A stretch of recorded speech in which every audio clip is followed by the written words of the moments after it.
Self லவ்ன்றது என்ன, இவங்களுடைய concept வந்து செம்ம இன்ட்ரெஸ்டிங்காக இருக்குது. என்ன அப்படின்னு பார்த்தோம்னா, செல்ஃப் லவ்ன்றது it is not always about using cute shampoos or using expensive perfumes or something like that. It is beyond that, அந்த மாதிரி தான் சொல்லியிருக்காங்க.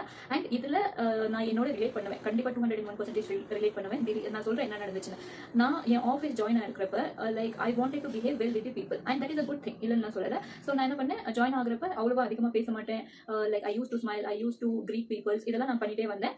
ஸோ அவங்க என்ன சொல்கிறாங்களோ நான் அதை செஞ்சுட்டு வந்துட்டே தான் இருந்தேன். இப்படிதான் ரொம்ப நாளாவே போச்சு. அது இது போயிட்டு இருக்கப்ப அவங்க வந்து இதை அட்வான்டேஜாக எடுக்க ஆரம்பிச்சாங்க. அட்வான்டேஜாக எடுக்கிறப்பவும் நான் சும்மா போயிட்டு அவங்க என்ன டாஸ்க் கொடுத்தாலும் நான் பண்ணிட்டே போயிட்டு இருந்தேன். பட் ஒரு தடவை லைக் தே ஸ்டார்டட் ட்ரீட்டிங் டிஃப்ரெண்டா, லைக் ஒருத்தரை நல்லா லைக் ட்ரீட் பண்றது, மற்றவங்களை வேற மாதிரி ட்ரீட் பண்றது, அந்த மாதிரி பண்ண ஆரம்பிச்சிட்டாங்க.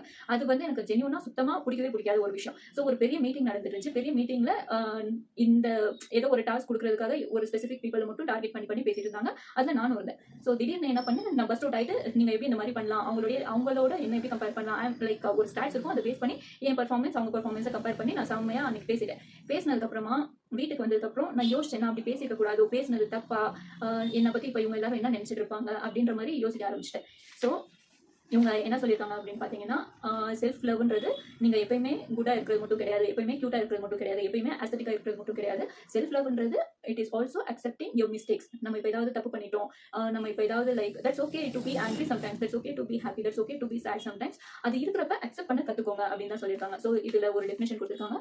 We all can be bad at times, not intentionally, but because we are designed to feel all kind of emotions. சரிதானே? நம்ம கம்ப்யூட்டராக இருந்தால் லைக் நம்ம ஒரே மாதிரி இருக்கலாம், but we are not computers, we are humans.